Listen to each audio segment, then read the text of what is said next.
గురువుగారు నమో నమః. కోరిక లేకుండా అక్షరం లేదు.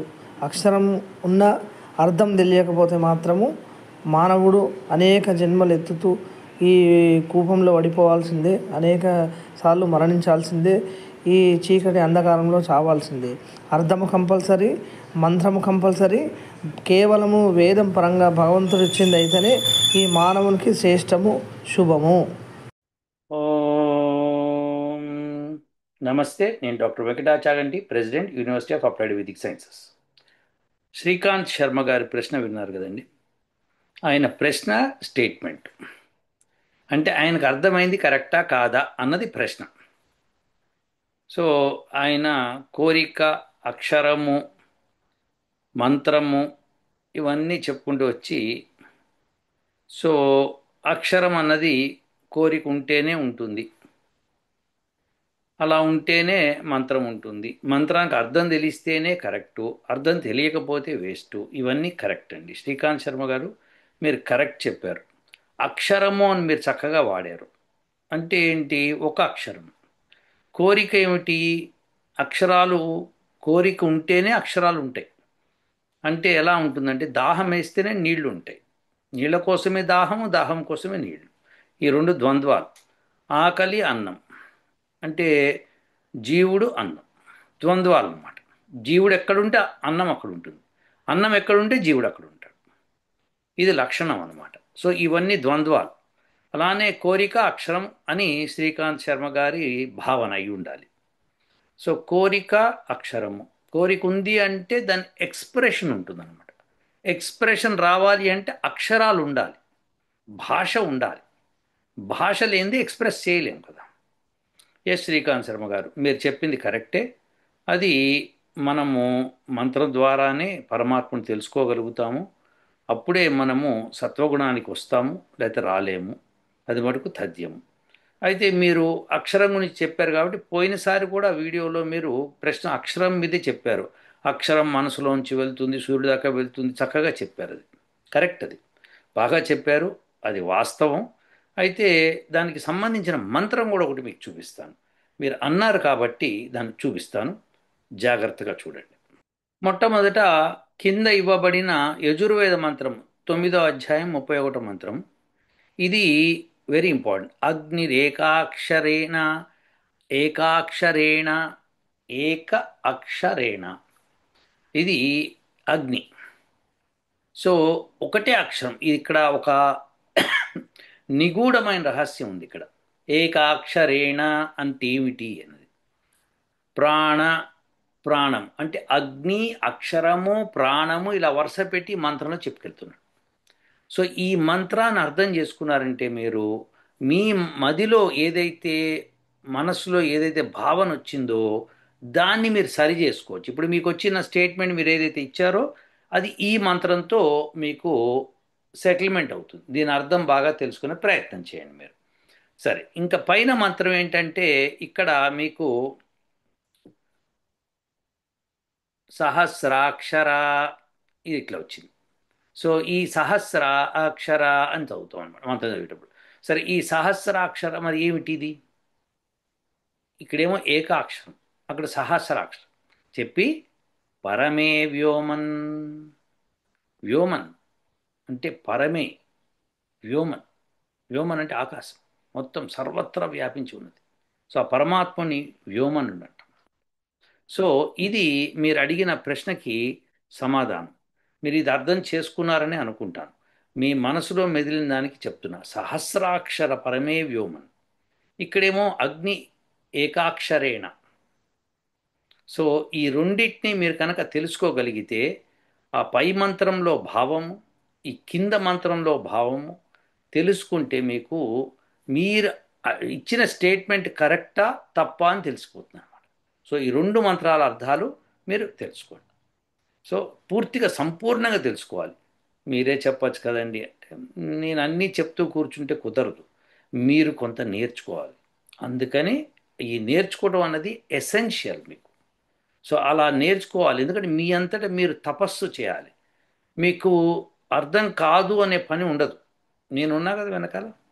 సో మీకు ఏమన్నా సమస్యలు వచ్చినప్పుడు మీరు ఇలానే ప్రశ్న పంపించండి, నేను సమాధానం చెప్తాను. మీరు అక్షరము అన్నారు కాబట్టి ఏకాక్షరేణ మంత్రంలో చూపించాను మీకు. దాన్ని బట్టి మీకు అర్థమైపోతుంది. అగ్ని, అక్షరము, ప్రాణము, వా బ్లా బ్లా వచ్చేస్తుంది అన్నమాట. అలానే సహస్రాక్షర పరమే వ్యోమన్. సో ఇది పరమాత్ముని గురించి సహస్రాక్షరాలు. ఇది అగ్ని ఏకాక్షరేణ, అది కూడా మళ్ళీ పరమాత్ముడికే విశేషం అన్నమాట. ఒక్క అక్షరం సహస్రాక్షరం. సహస్రం అంటే వెయ్యని కాదు, ఇక్కడ అనంతము అని కూడా మీనింగ్ వస్తుంది. సో దేర్ ఫోర్ ఇది మనము తెలుసుకునే ప్రయత్నం చేయాలి.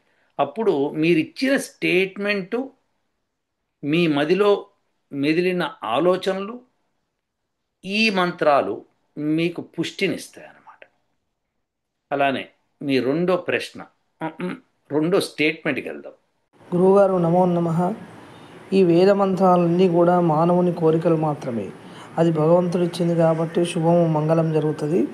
ఈ సత్వగుణం లేకపోతే మాత్రము మానవుడు అధోగతి పాలవుతాడు. ఈ సత్వగుణం రావాలంటే గాయత్రి జపం చేయాలి, యజ్ఞము ఆచరించుకోవాలి. మళ్ళీ జన్మలు ఎత్తద్దు అనుకుంటే ఏది కూడా కోరుకోకూడదు, ఏ కోరిక కూడా కోరుకోకూడదు. కానీ ఈ విష్ణువు అనే మాయ లోపట, ఈ సూర్యుడు అనే కంటితో చూసే మాయ లోపట మనం పడి అనేకమైనటువంటి జన్మలు ఎత్తుతూ మరణించాల్సిన పరిస్థితి ఏర్పడుతుంది. నమో నమః.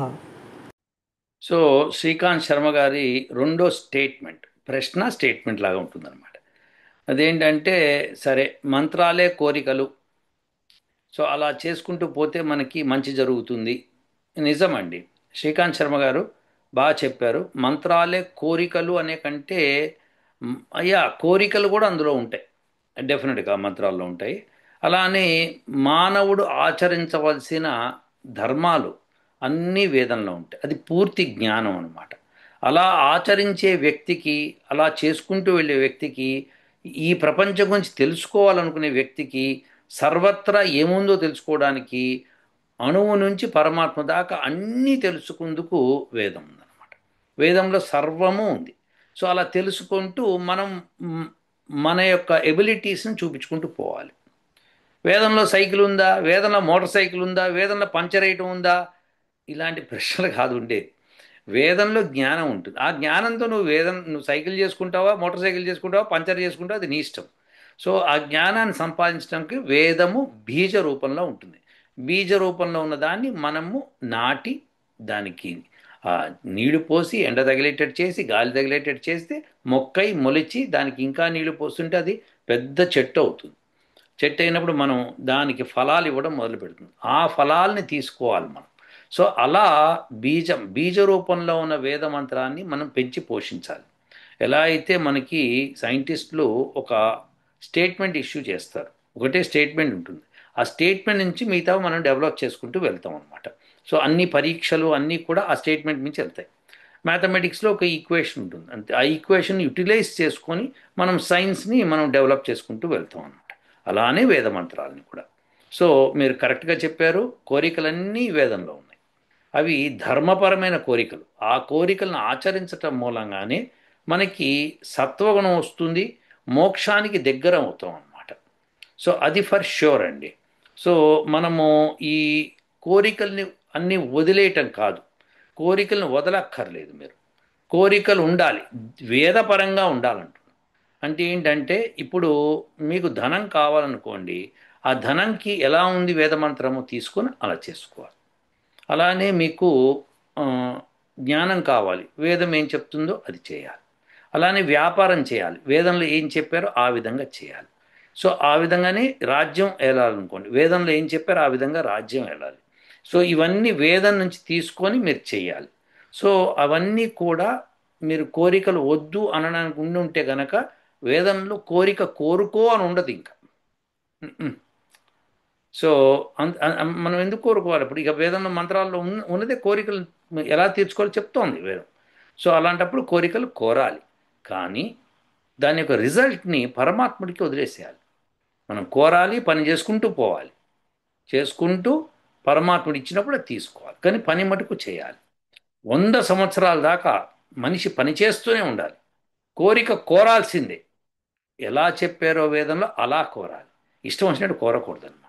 సో మనకి భ్రమతో కూడిన కోరికలు ఉంటాయి ఎప్పుడూ కూడా. అలా భ్రమతో కొన్ని కోరికలు ఉండకూడదు. ఇప్పుడు నాకు చాలా ధనం ఇవ్వు స్వామి అంటాం. చాలా ధనం అనే దానికి డెఫినేషన్ ఏమిటి? చాలా ధనం అంటే ఏంటి? 10 రూపాయల, 100 రూపాయల, 1000 రూపాయల, 1,00,000 రూపాయల, 1,00,00,000 రూపాయల, 10 కోట్ల, 100 కోట్ల, 1000 కోట్ల, ఎంత కావాలి? నీకు ఒక ఐడియా ఉండాలి.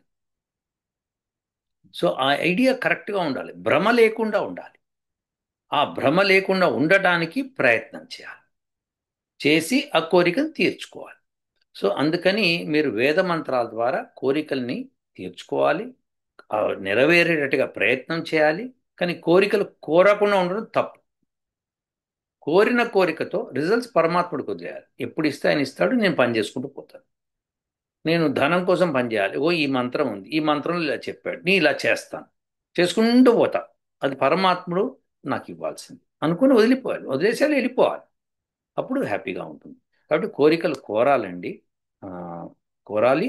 ఆ కోరిక వేదపరంగా ఉండాలి. సో వేద మంత్రాల్లో ఎక్కడెక్కడ ఏ ఏ కోరికలు ఉన్నాయో వెతికి తీసుకొని, ఓహో ఇదా, ఓకే నేను చేసుకుంటా అని చెప్పాలి. ఎస్.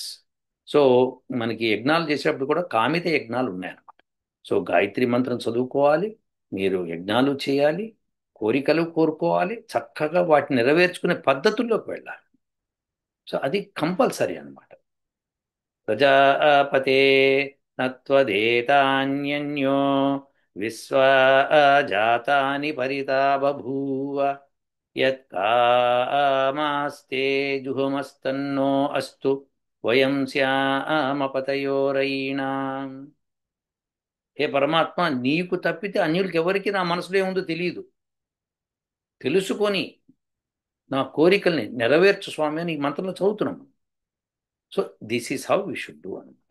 సో కోరికలు నెరవేర్చుకోవాలి, కోరికల్ని కోరాల్సిందే తప్పకుండా. కానీ ఆ కోరికలు ఎట్లుండాలి? వేదపరంగా ఉండాలి. అదండి శ్రీకాంత్ శర్మ గారు. ఇప్పుడు మీ మూడో ప్రశ్న కమ్ స్టేట్మెంట్కి వెళ్దాం. గురువుగారు నమో నమః. నా విచారంలో తేలింది ఏంటంటే, మీ వల్ల తెలుసుకున్నది మాత్రమే నేను చెప్తున్నాను. ఏ కోరిక కోరుకోకపోవడమే మోక్షము, ఏ కోరిక కోరుకోకపోవడమే మోక్షము.